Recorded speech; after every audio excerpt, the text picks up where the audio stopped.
বর্তমান সরকার নৈতিকভাবে দেশ পরিচালনার অধিকার হারিয়েছে বলে মন্তব্য করেছেন জামায়াতে ইসলামের আমির ডাক্তার শফিকুর রহমান।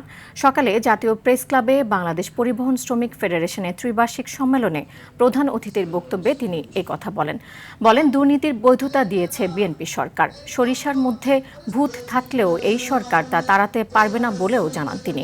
একই সঙ্গে জামায়াতকে নিয়ে গভীর ষড়যন্ত্র হচ্ছে দাবি করে বলেন, জনগণের অধিকার রক্ষায় কাজ করে যাবে জামায়াতে ইসলাম এবং কোনো চাপের কাছে মাথা নত করবে না। 1 কোটি 1.5 কোটি মানুষকে তারা চাকরি দিবেন, তাই না? তো অনেকে বলে যে চাকরি তো দিয়েই দিয়েছেন, আর দেওয়া লাগবে কেন? টেম্পু স্ট্যান্ডের চাকরি। নৈতিক দিক থেকে সরকার তার অধিকার হারিয়েছে দেশকে পরিচালনা।